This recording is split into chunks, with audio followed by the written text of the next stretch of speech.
నమో వెంకటేశాయ. గురుబ్రహ్మా గురుర్విష్ణుః గురుర్దేవో మహేశ్వరః గురుస్సాక్షాత్ పరం బ్రహ్మ తస్మై శ్రీ గురవే నమః. వందే బృందావనాసీనమిందిరామందమందిరం వందే బృందావనాసీనమిందిరానందమందిరం ఉపేంద్రం సాంద్రకారుణ్యం పరానందం పరాత్పరం బ్రహ్మ విష్ణు మహేశాఖ్యా యస్యాంస లోకసాధకాః తమాదిదేవం చిద్రూపం విశుద్ధం పరమం భజే.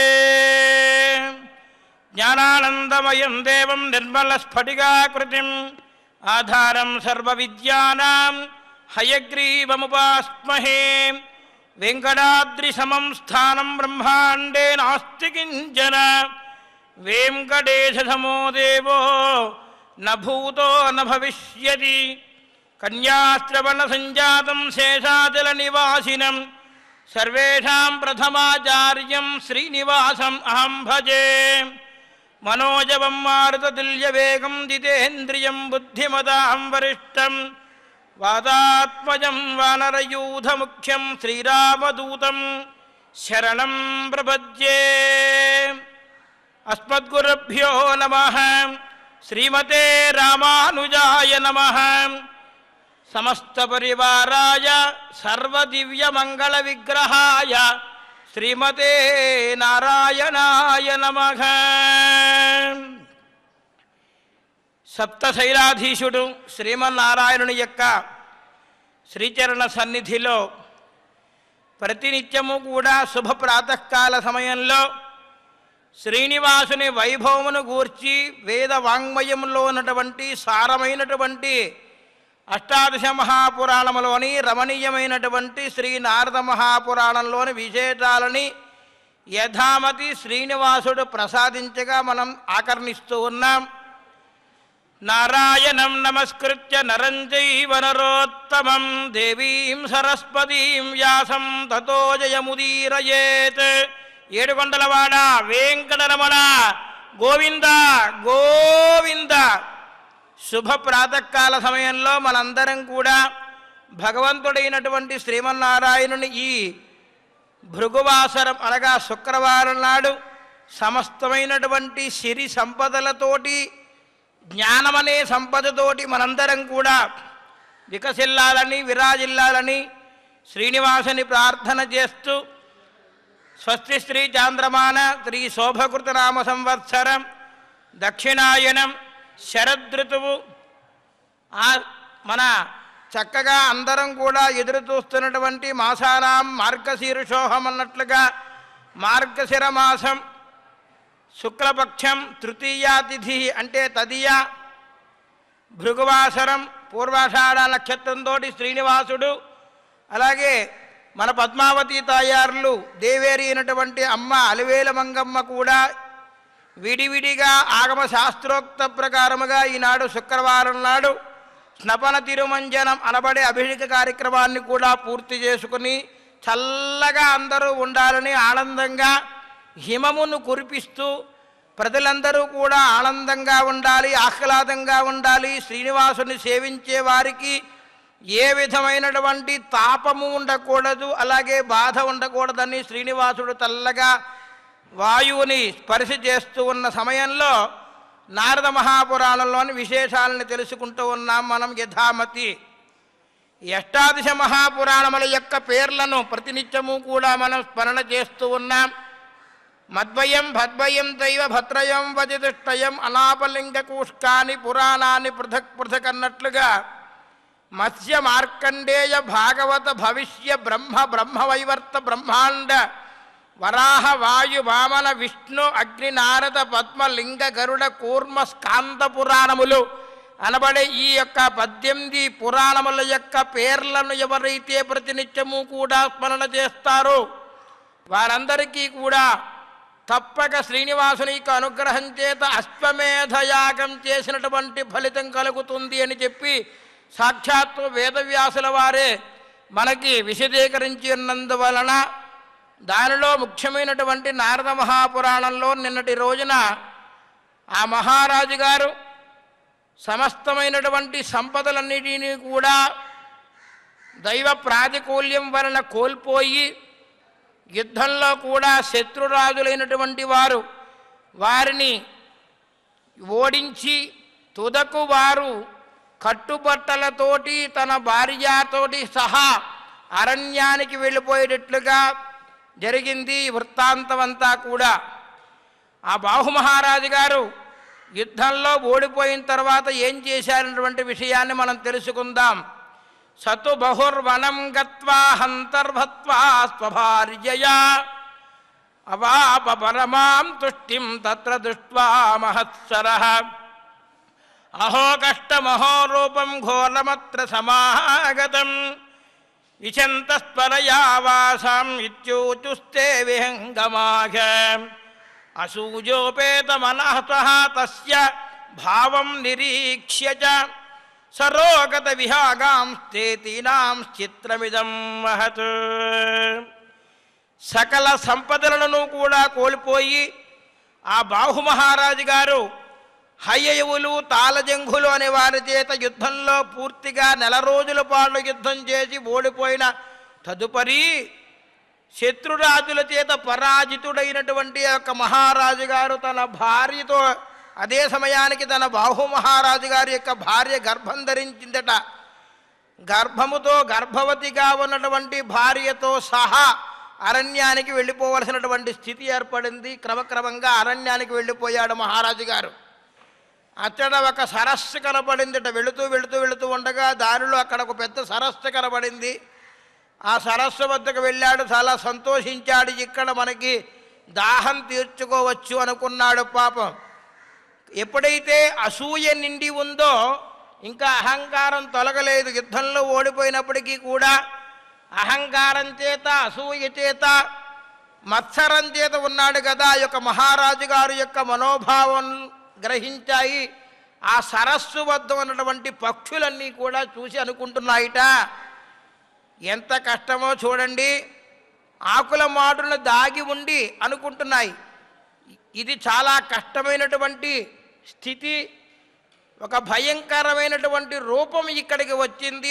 త్వరగా మీ నివాసాలకు వెళ్ళిపోండి, మనందరం కూడా ఇక్కడ నుండి వెళ్ళిపోదాము అని చెప్పి పక్షులు సైతం అనుకుంటున్నాయట. చూడండి, భగవంతుని యొక్క లీలా విశేషం చేత మనకి సంప్రాప్తించవలసినటువంటిది తప్పనిసరిగా సిద్ధిస్తుంది. అది మంచి అయినా చెడు అయినా మంచే మనం కోరుకుందాం.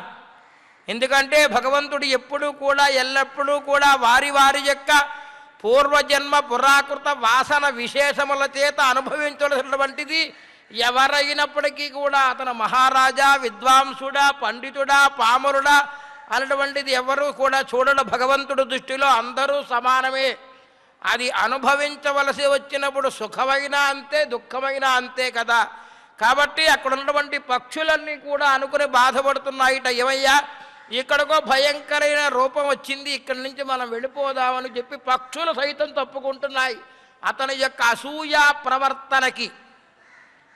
త్వరగా మీ నివాసానికి వెళ్ళిపోండి అని చెప్పి అక్కడ ఉన్నటువంటి పక్షులన్నీ కూడా అనుకుంటూ ఉన్నాయిట.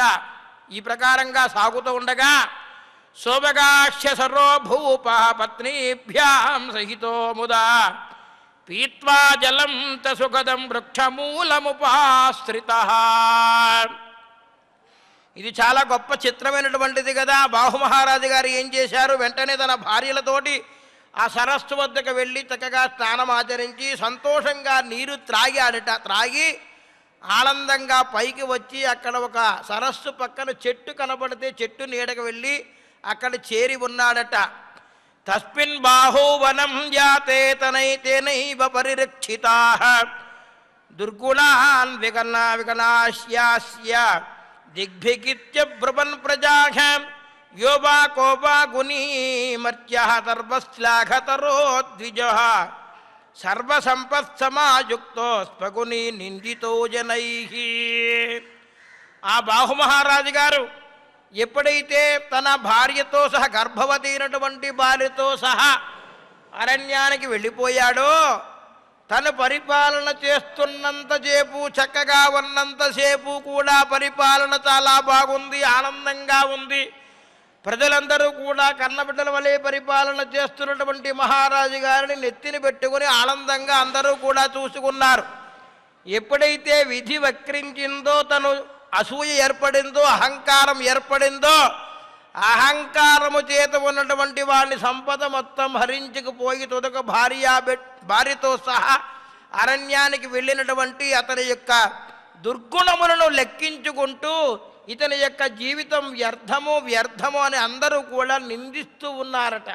చూడండి, మానవుడు ఎంత గొప్పవాడైనప్పటికీ కూడా తన యొక్క గుణముందే, ఆ గుణం కాస్త చెడు గుణంగా ప్రవర్తించింది అంటే తనని ఎవరైనా ఇష్టపడతారా? మంచి గుణముతోటి, సత్ప్రవర్తనతోటి, సత్శీలత అంటారు. అందుకని సచ్చీలము, సచ్చరితము, సద్గౌరవంగా ఉండాలి అని చెప్పి శాస్త్రం చెబుతోంది.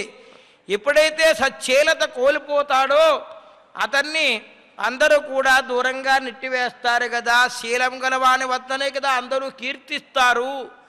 కావున అతని యొక్క దుర్గుణములన్నీ కూడా అలవరుచుకున్నాడు కదా, కాబట్టి అతని సంపదలన్నీ కూడా హరించిపోయాయి అని చెప్పి అందరూ కూడా అపహాస్యంగా, అపకీర్తితోటి తన యొక్క జీవితాన్ని వెళ్ళబెచ్చుకుంటూ ఉన్నాడు ఈ యొక్క మహారాజు గారు. చూడండి, అపకీర్తి కంటే వేరే దుఃఖం లేదు, వేరే మరణం లేదు అని చెబుతున్నారు శాస్త్రంలో. అపకీర్తి సమో మృత్యు లోకేష్మన్యో న విద్యతే యదా బాహుర్వనం జాతః తథా తద్రాజ్యగా జనాః సంతుష్టిం పరమాం జాతాదవదో విగదే ముదా నిందితో బహుశో బాహుః మృతవత్ కాననే స్థితః నిహత్య కర్మ చ యశో లోకేద్భిరవజోత్తమా. ఈ లోకంలో సమస్తమైనటువంటి సంపదలు లేకపోయినప్పటికీ కూడా సచ్చీలము కలిగినటువంటి వారెవరైతే ఉంటారో వారందరినీ కూడా ఆదరిస్తారు. అదే అపకీర్తితో తను ఉన్నాడనుకోండి, దానికి మించినటువంటి మృత్యువు వేరే లేదు అన్నారు. నిత్యం సన్నిహితో మృత్యు. ఎప్పుడైతే తను చెడ్డవాడు, గుణములు మంచివి కావు, అహంకారంతో ఉన్నాడు, అసూయతో ఉన్నాడు అని ఎప్పుడైతే తెలిసిందో ప్రజలందరూ కూడా తనను ఎప్పుడైతే దూరంగా నెట్టివేశారో తుదకు అరణ్య ప్రాంతం వచ్చి అరణ్యంలో ఉన్నటువంటి పశుపక్ష్యాదులు సైతం తనని అవహేళనగా చూస్తున్నాయో దానికంటే మృత్యువు వేరే లేదు అని చెప్పి మనకి తెలుస్తున్నారు. ఇక రాజ్యంలో అందరూ కూడా ఏమనుకుంటున్నారట, గ్రీష్మ ఋతువు వెళ్ళిపోతే ఎలాగుంటుంది. గ్రీష్మ ఋతువు అంటే భయంకరమైనటువంటి తాపంగా ఉంటుంది.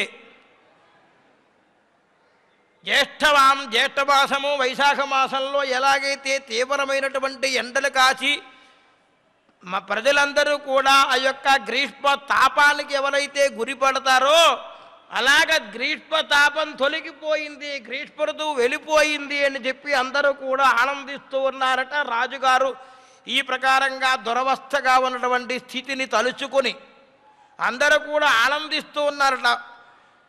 ఇట్లా చెబుతున్నాడు, బ్రాహ్మణోత్తమ, ఇట్లు ఆ బాహుమహారాజు గారు పరిపరి విధములుగా నిందింపబడి చచ్చిన వాని వలె, జీవోత్సవం అంటారు చూడండి, చచ్చిన వాని వలె అడవిలో తిరుగుతూ ఉన్నాడట. ఇలా తిరుగుతూ ఉండగా తన యొక్క సంపదంతా కూడా ఎప్పుడైతే కోల్పోయిందో తను బాధపడ్డాడు. బాధపడి మాత్రం చేసేదేమిటి, అపకీర్తికి తెచ్చిపెట్టుకున్నాడు కదా. నాస్త్య కీర్తి సమో మృత్యు, నాస్తి క్రోధ సమో రిపు, నాస్తి నిందా సమం పాపం, నాస్తి మోహ సమానవ, నాస్త్యసూయా సమా కీర్తి, నాస్తి కామ సమో నలః, నాస్తి రాగ సమః పాశో, నాస్తి సంగ సమం విషం. ఏవం విలప్య బహుధా బాహుః అత్యంత దుఃఖితః, జీర్ణాంగో మనసస్తాపాత వృద్ధభావాదభూదసౌ. అపకీర్తితోటి ఉన్నటువంటి అతనికి మృత్యువు ఆసన్నమయ్యే సమయం వచ్చేస్తుంది చూడండి. కోపంతో శత్రువులు మనకి దగ్గరికి వస్తారు. మనం తీవ్రంగా కోపంగా ఉన్నామనుకోండి, మనకి శత్రువులు ఎక్కువ ఏర్పడతారు. అందుకనే క్రోధాద్భవతి సమ్మోహ, సమ్మోహ స్మృతి విభ్రమ, స్మృతిభ్రంశాత్ బుద్ధినాశ, బుద్ధినాశాత్ ప్రణశ్యతి అంటారు గీతాచార్యుడు వారి భగవద్గీతలో. ఎప్పుడైతే మనకి కోపం వచ్చి మన ప్రవర్తన మారిందో మనకి శత్రువులు ఎక్కువ ఉంటారు. దాన్ని మించిన శత్రువు వేరే లేదు, కోపమే శత్రువు కదా. ఇక ఇతరులను ఎల్లప్పుడూ కూడా ఏదో రకమైనటువంటి సూటిపోటి మాటలతోటి నిందిస్తూ ఉంటారు. అటువంటి నింద పనికిరాదు అని చెప్పి శాస్త్రం చెబుతోంది కదా. అలాగా అటువంటి దానికంటే ఇతరులను నిందించడం కంటే వేరే పాపమే లేదు అంటున్నారు. నాస్తి నాస్త్య కీర్తి సమో మృత్యు, నాస్తి క్రోధ సమో రిపు, నాస్తి నిందాసమం పాపం. అదే గొప్ప పాపం అట. ఎవరిని కూడా ఎట్టి పరిస్థితుల్లోనూ నిందించకూడదు. ఎవరిని సుగుణ దుర్గుణంబులు ఎప్పుడు ఎలా ఉంటాయో మనం చెప్పలేం కదా. కాలం ఎప్పుడు ఒకేలా ఉండదు. ఘనుని హరిశ్చంద్రు కాటికా పరిచేసే కాలం ఎప్పుడు ఎలా ఉంటుంది మనకేమన్నా తెలుసా? హరిశ్చంద్ర చక్రవర్తిని కాస్త కాటికాపరి చేసింది. ధర్మపరాయణతో ఉన్నాడు, ధర్మాన్ని తప్పలేదు. అటువంటి ఆయనకు కూడా ఏమైపోయింది? నాకు ఇచ్చేశానని చెప్పవయ్యా అన్నాడు ఆ విశ్వామిత్రుల వారి యొక్క శిష్యుడు. అయినప్పటికీ కూడా లేదయ్యా, నీకు ఇవ్వాల్సిన చాలా ఉందయ్యా అంటే, ఏం ఆ సొంకం ఎలా చెల్లించమంటావయ్యా అంటే, ఇంక ఏమి తనకి తోతక తన భార్య బిడ్డలని కూడా అమ్మివేసి తుదకు తను శ్మశానంలో కాటికాపరిగా ఉన్నటువంటి స్థితికి ఏర్పడింది. కానీ ధర్మాన్ని వీడలేదు. కాబట్టి ఇవాళకి మనం అతని యొక్క గుణములు కీర్తించుకుంటూ ఉన్నాం. హరిశ్చంద్ర చక్రవర్తి లాంటి వారికి తప్పలేదు. చూడండి, కాలమెన్నడు ఒక రీతి జరుగుబోదు, తారుమారులు సహజంబు ధరణిలోన అన్నారు పెద్దలు. ఘనుని హరిశ్చంద్రు కాటికాపరి చేసే రంతిదేవుని అన్నార్తు గావించి ఎల్లప్పుడూ కూడా రంతిదేవుడు అన్నటువంటి మహారాజు గారు ప్రజలందరినీ కూడా కన్నబిడ్డల వలె పరిపాలన చేస్తూ అన్నమును ఎప్పుడు కూడా 10 మందికి కూడా అన్నదానం చేసినటువంటి మహానుభావుడు కాస్త అడవిలోకి వెళ్ళిపోయి తుదకు తను తిందామని ఎవరో భిక్షాటన చేసుకుని అడవిలో దొరికినటువంటి కందమూలములు సైతం తిందామని, నీరు త్రాగుదామనుకున్న ఎవరో వచ్చి సమయానికి పట్టుకెళ్ళిపోతారు. కానీ అయినప్పటికీ కూడా వారి యొక్క ధర్మాన్ని వీడలేదు. కానీ ఈ మహారాజు ఏం చేశాడు? ధర్మాన్ని విస్మరించాడు. అహంకార మమకారముల చేత, అసూయ సత్ప్రవర్తన లేకుండా అసూయ చేత ఉన్నటువంటి ఆ యొక్క మహారాజు గారిని చూసి అందరూ కూడా నిందిస్తూ ఉన్నారు. కాబట్టి అపకీర్తితంటే వేరే మృత్యువే లేదు అని చెబుతున్నారు. కోపం కంటే మహాశత్రువే లేదు. తన కోపమే తన శత్రువు, తన శాంతము తనకు రక్ష, దయ చుట్టంబవు అంటారు కదా. కాబట్టి ఇలా నిందిస్తూ ఉంటారు, ఇతరులను నిందిస్తూ ఉంటారే, అది మహాపాపం అంట. దాన్ని మించినటువంటి పాపం వేరే లేదు. ఎవరినో ఏమీ చెయ్యక్కర్లేదు. ఇతరులను ఎప్పుడు కూడా నిందిస్తూ ఉంటారు. ఏదో సూటిపోటుల మాటని వారి యొక్క హృదయాన్ని గాయపరుస్తూ ఉంటారే, అటువంటి పని ఎప్పుడు చేయకండి నాయన అని చెప్పడం కోసమే ఈ యొక్క పురాణములన్నీ కూడా, శాస్త్రమంతా కూడా మనకి మోహముతో సమానమైనటువంటి మద్యం వేరే లేదట్లా. చూడండి, మనకి ఎప్పుడు కూడా వ్యామోహం ఉండకూడదు, మోహాంతో ఉండకూడదు. ఉంటే దాన్ని మించినటువంటి సురాపానం వేరే లేదు అని చెబుతున్నారు. అసూయతోటి సాటి వచ్చే అపకీర్తి, అపకీర్తి ఎప్పుడు వస్తుంది అంటే మనలో అసూయ ఏర్పడితే అది అపకీర్తి వెంటనే వచ్చేస్తుందట.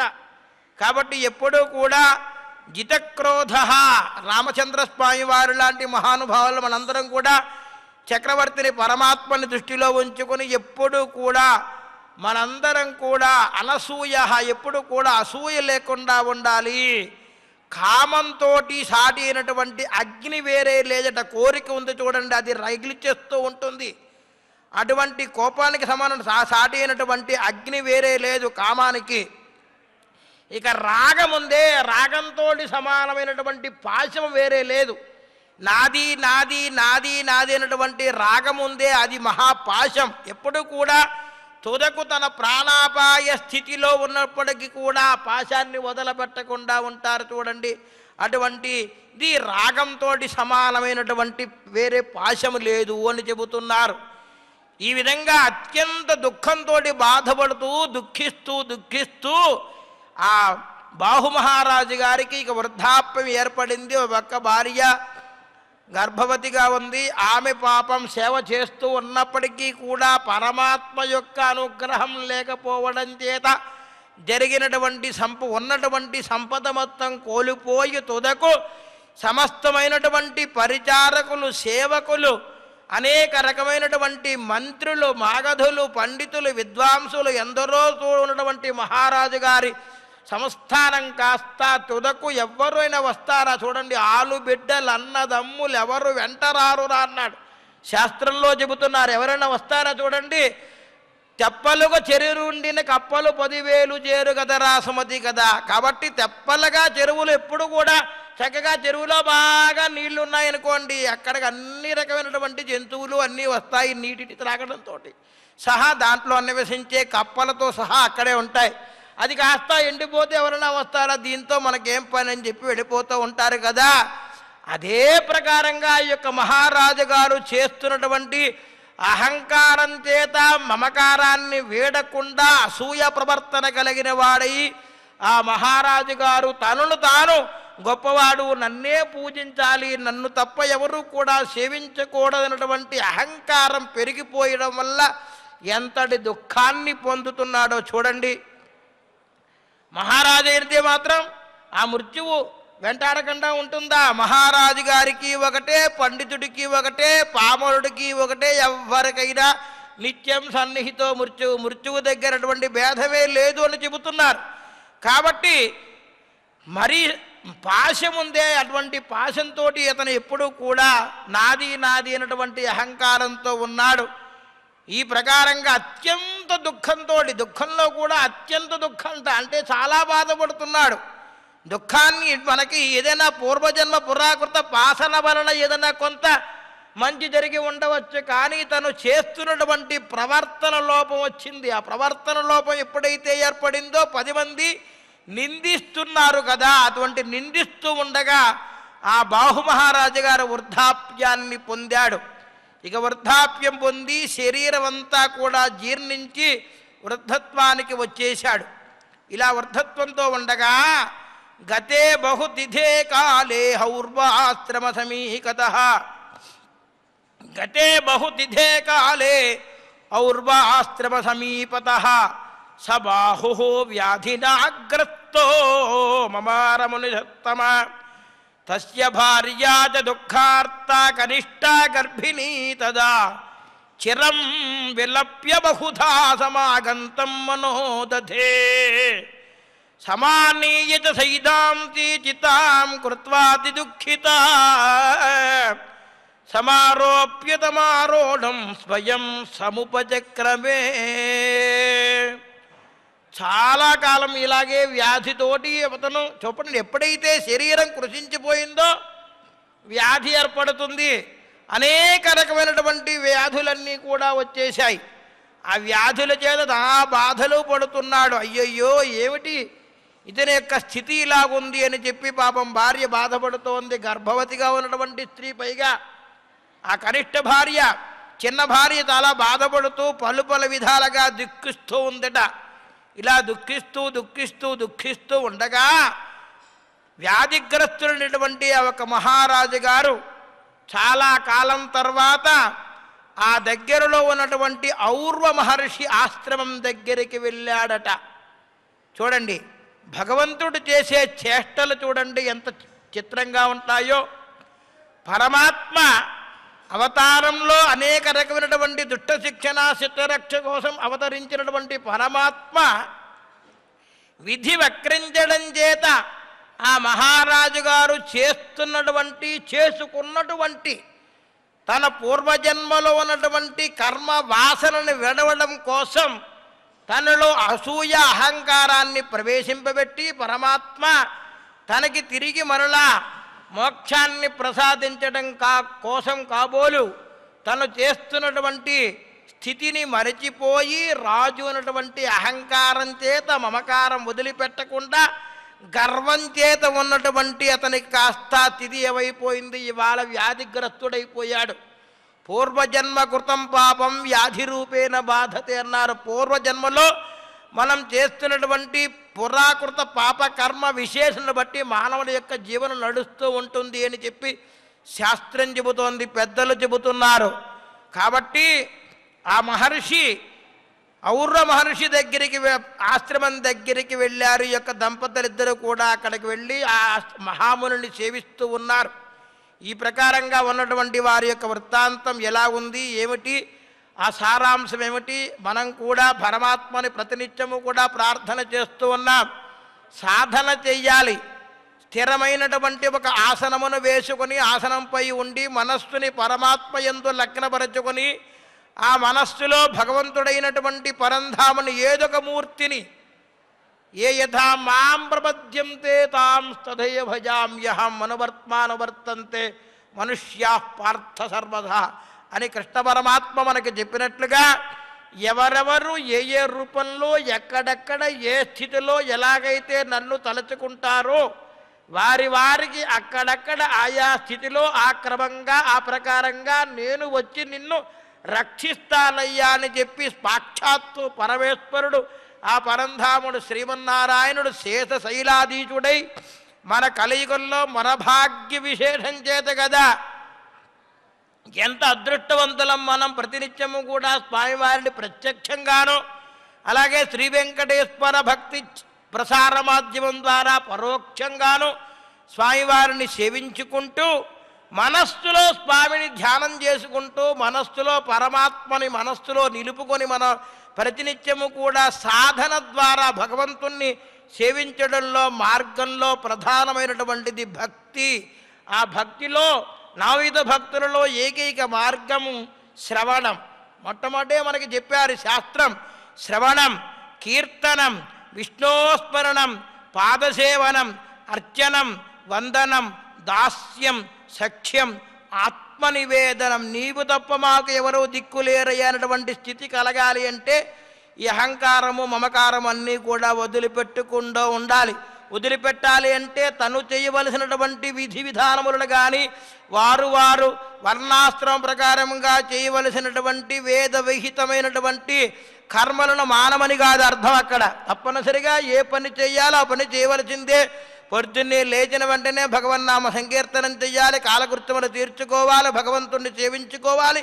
మనం చేస్తున్నటువంటి ఏ వృత్తి ఉందో ఆ వృత్తినే మనం భగవంతునిగా భావించి వృత్తి పట్ల విశ్వాసంగా పరమాత్మ యొక్క అనుగ్రహం చేత మనందరం కూడా ఆ శ్రీనివాసుని యొక్క దయ వలన అందరం కూడా ఆనందంగా ఉండాలి అని చెప్పి శ్రీనివాసుని ప్రార్థన చేస్తూ మరిన్ని విశేషాలన్నీ శ్రీనివాసుడు ప్రసాదించాలని చెప్పి ప్రార్థన చేస్తూ చూడండి. భగవంతుడు చాలా చిద్విలాసుడు. మనం కోరుకుందాం ప్రతినిత్యము కూడా స్వామి చెడు మాట్లాడకుండా చూపించి మమ్మల్ని, చెడు వినకుండా చెయ్యి స్వామి, చెడు చూడకుండా చూడు స్వామి అని చెప్పి మనం ప్రార్థన చేసి పూర్వజన్మ సుకృతం ఉంటే కానీ ఈ క్షేత్రంలో అడుగు పెట్టలేము.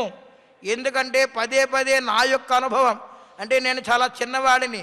నా అనుభవం చేత ఎందరో మహానుభావులు సప్తరుషులు వాగ్గేయకారుడు మహానుభావులు ఎందరో రామదాసు గారు, పురంధరదాసు గారు, త్యాగరాజు గారు, అన్నమాచార్యుల వారు, అలాగే మన తిరుమల నంబి గారు, అనంతాళ్ళ వారు, ఉడయవర్లు, రామానుజాచార్యుల వారు, వికటసాచార్యులు గారు మహానుభావులు ఎందరందరూ మహర్ష్యాదులు సప్తశైలాధీశుడైనటువంటి సప్తరుషుల సైతం సేవించినటువంటి పరమ పవిత్ర ధామం శ్రీనివాసుని యొక్క సన్నిధిలో ఈ యొక్క నామస్మరణ చేసుకునే భాగ్యం మనకి కలుగుతోంది అంటే పూర్వజన్మ సుకృతంగా భావించి పరమాత్మకి శిరస్సు వంచి అంజలి ఘటిస్తూ త్రిజకాంతాయ కళ్యాణ నిధయే నిధయేర్థినాం శ్రీవేంకట నివాసాయ శ్రీనివాసాయ మంగళం శ్రీవైకుంఠ విరక్తాయ స్వామి పుష్కరిణీతటే రమయా రమమానాయ వెంకటేశాయ మంగళం.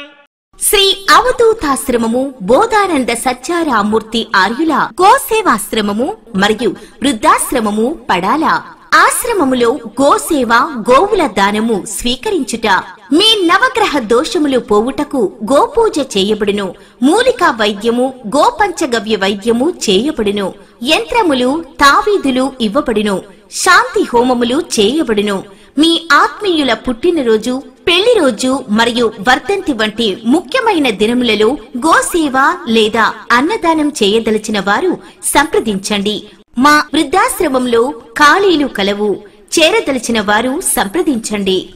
శ్రీ శ్రీ శ్రీ స్వామి బోధానందగిరి శ్రీ అవధూతాశ్రమము, అయ్యప్ప స్వామి గుడి దగ్గర, పడాల, తాడేపల్లిగూడెం 2. Cell numbers 7981356374, 9618034 138.